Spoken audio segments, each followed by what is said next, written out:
धन्यवाद। Thank you. श्रीमान Pramod Tiwari ji. Vice chairman साहब, बहुत बहुत धन्यवाद।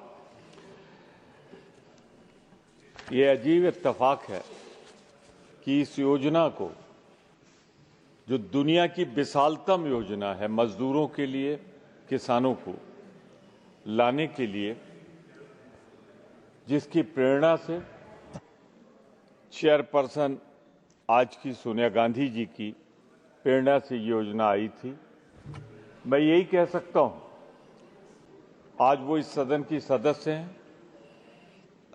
स्वर्गीय मनमोहन सिंह जी प्रधानमंत्री के रूप में हम उन्हें श्रद्धा के साथ याद करते हुए कहना चाहते हैं कि आज दुनिया की जो सबसे बड़ी मजदूरों और किसानों को लाभ देने वाली योजना आप लाए थे, मौजूदा सरकार उसको बहुमत के बल पे बुलडोज कर रही है। बड़ी साफ और स्पष्ट सी बात है कि ये बिल सिर्फ नाम बदलने का मामला नहीं है, बल्कि सरकार द्वारा ऐसी शर्तें लगा दी गई कि मनरेगा को खत्म करना है। मानवर, इसकी कानूनी पहचान से छेड़छाड़ संवैधानिक भावना के विपरीत है। हमारी कोशिश थी हर हाथ को काम दो, काम को पूरा दाम दो, और ये नए बिल से मनरेगा की आत्मा का समापन कर रहे हैं। आज नहीं, नियत तभी से थी जब हमारे आदरणीय प्रधानमंत्री जी लोकसभा में बोले थे कि 60 साल की बाद गड्ढा खुदवाएंगे हम। अरे ये स्मारक है, इसको तो हम गाजे बाजे के साथ सुनाएंगे। ये तो कांग्रेस की स्मारक बनेगी योजना की, और वही स्मारक अगर न होती तो शायद कोविड के जमाने में लाखों घरों में चूल्हा न जलता। मानवर, 2015 में ही प्रधानमंत्री जी ने इसे कहा था।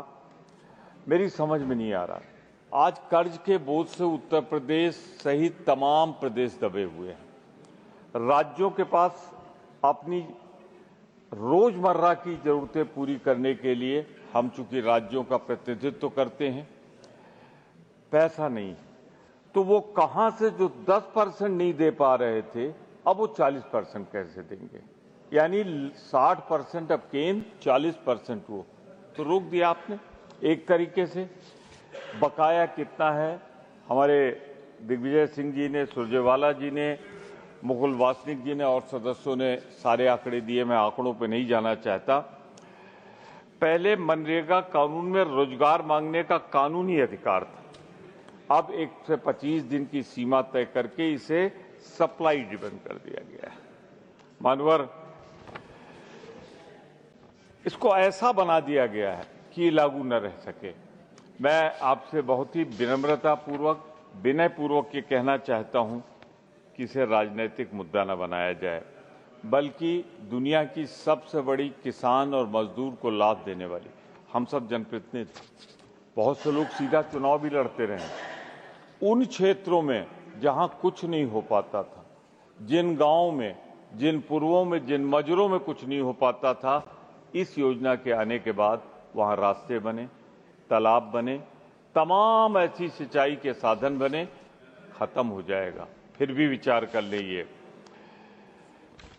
मान्यवर, भुगतान कितना बकाया है वो एक बहुत लंबी कहानी है, लेकिन एक चीज मैं जरूर कहूंगा, बड़ी प्यारी से कहावत है, हमारे जब मुख्यमंत्री थे शिवराज सिंह जी मध्य प्रदेश में कहा करते थे, मुंह में राम बगल में छुरी। कल भी कहा। तो इसमें आप नया कानून तो लाए हैं राम का नाम लेके, पर आपकी छुरी जो है मजदूरों और किसानों पर चल रही है। राम के साथ भी छल किया है, कहीं ऐसा नहीं कि राम का नाम सीधा लाए। पढ़ लीजिए, विकसित भारत गारंटी फॉर रोजगार एंड आजीविका मिशन ग्रामीण, ग्रामीण, ग्रामीण। मान्यवर, पर ढिंढोरा राम का पीटा जा रहा है कि राम का नाम आया है। राम का नाम तो नहीं आया, पर गांधी का नाम मिटाया गया है। ये एक ललक है इनके अंदर, एक भावना है इनके अंदर, एक विचार है इनके अंदर कि कैसे गांधी को समाप्त करो। अरे गांधी को न समाप्त कर पाए हो, न जब गोडसे नहीं कर पाया तो आप क्या समाप्त करोगे। हाँ, गोडसे ने उन्हें गोली से मार के उनका शारीरिक अंत किया था। आज आपने कोशिश की है, असफल कोशिश की है गांधी को समाप्त करने की, गांधी के नाम को समाप्त करने की। भारत की जनता इसे माफ नहीं करेगी आपको। यह हमारा वादा है, ये वचनबद्धता है, कर लीजिए आप। लेकिन जिस दिन हम सत्ता में लौट के आएंगे, गांधी का नाम भी होगा और मनरेगा उसी स्वरूप में आएगी। यह हमारा वादा है, यह हम वचन देते हैं। मानवर हर किसी को ये उम्मीद होती है, आने वाले दिन पर जब नहीं सोचता तो दिन आता है, एक न एक दिन ये आएगा और जिस दिन आएगा गांधी का नाम हम फिर लेकर आएंगे। ये हम आपके सामने कह रहे हैं। आपकी गोडसेवादी जो प्रवृत्ति है इसको खत्म करेंगे और यही नहीं, ये जो 40% आपने लगाया है इसको खत्म करके 10% करेंगे। मानवर, मैं बहुत ही दुखी मन से ये जरूर कहना चाहता हूं कि कुछ योजनाएं ऐसी होती हैं जो कालजयी होती हैं। सरकारें आती हैं, जाती हैं, पर उन्हें समाप्त नहीं किया जाता है।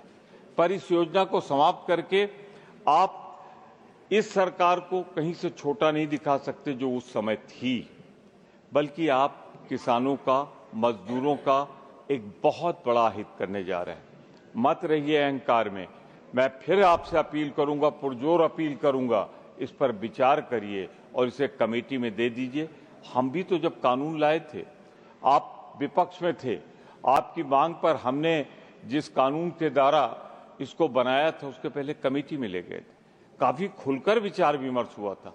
इसमें आप इस तरह चोरी छिपे क्यों लाए? क्यों आप कमेटी में नहीं ले जा रहे? कमेटी में ले जाएंगे, बहुमत आपका होगा वहां वही जो सरकार चाहेगी, लेकिन सब विचार तो आ जाते, पर आप विचारों को भी नहीं आने देना चाहते। इसलिए मैं इतना जरूर कहना चाहता हूं आपसे, जो आप कर रहे हैं ये देश के खिलाफ है और जो देश के खिलाफ है उसे करने के पहले 10 बार आपको सोचना चाहिए था। अब कम से कम सोच लीजिए, ये मैं आपसे कहना चाहता हूं। मनरेगा सिर्फ गांव में एक ऐसी योजना थी, मैं अपने अनुभव के आधार पर कह रहा हूं, जो बहुत से असंभव कार्य जिला योजना में फंस जाते थे, राज्य से स्वीकृत होकर नहीं आ पाते थे, उसे पंचायत स्तर पे हम प्रस्तावित कर लेते थे, विकास खंड के स्तर पर उसको लाकर हम उस काम को पूरा कर देते थे। लेकिन आज अगर दिल से पूछा जाए तो मैं जानता हूं कि हमारे जो मंत्री जी हैं ये स्वयं इसको नहीं लाना चाहते होंगे, लेकिन करें क्या, पर मजबूर हैं। अब वो मजबूरी के चलते यहाँ आ गए, अब यहाँ से और कहीं नहीं जाना चाहते तो उनको लाना पड़ा। लेकिन उनका बस चलता तो इस योजना को शिवराज सिंह जी कभी नहीं लाते, क्योंकि वो जानते हैं मुख्यमंत्री के रूप में ये कितनी सहायक है। पर मेरी हाथ जोड़कर एक प्रार्थना है, सत्ता आती है, सत्ता जाती है। ये क्या प्रवृत्ति है आपकी कि आप आए, सबसे पहले जो संसद भवन घूमने भी आता था, संसद तो छोड़िए, हमें तो कोई प्रतिकार करना होता था हमारे खिलाफ या हम गांधी की मूर्ति के नीचे बैठ जाते थे, गांधी के सामने खड़े हो जाते थे। आपने सबसे पहले गांधी की मूर्ति हटाई, संसद भवन के सामने ले गए आप कहीं और। फिर उसके बाद गांधी का नाम हटाया योजनाओं से। और तीसरा जो सबसे बड़ा काम किया, दुनिया की जो सबसे बड़ी योजना थी, ये भारत की नहीं, दुनिया की सबसे बड़ी योजना थी, उससे अगर आप गांधी का नाम हटाकर ये सोचते हैं इस देश में गांधी को समाप्त कर देंगे, युग में समाप्त कर देंगे, तो याद रखिएगा गांधी को न गोडसे समाप्त कर पाया है, न आप समाप्त कर पाएंगे। उसने शारीरिक रूप से उनको समाप्त किया था, आप वैचारिक रूप से समाप्त करना चाहते हैं, आप असफल रहेंगे। भारत का एक एक नागरिक ऋणी है अपने राष्ट्रपिता का, जिन्होंने इस देश को आज़ादी दिलाई। ये अलग बात है कि जब आज़ादी की लड़ाई चल रही थी तो हम गांधी के साथ खड़े थे पार्टी, आप अंग्रेजों के साथ खड़े थे। और आज फिर छल कपट, फिर छल कपट, फिर छल कपट, फिर छल कपट। मैंने इसीलिए जाते जाते कहा है कि इनकी नींद टूट जाए। और इसीलिए मैंने कह दिया है कि अब थोड़ी देर इनकी जो नींद है टूटी रहेगी, अपने जो मातृ संगठन उसका पत्र पढ़ लेंगे जो ब्रिटिश शासन को दिया थैंक यू। मैं एक बार फिर से कमेटी में भेजने श्रीमान डेरेक ओब्रेट जी,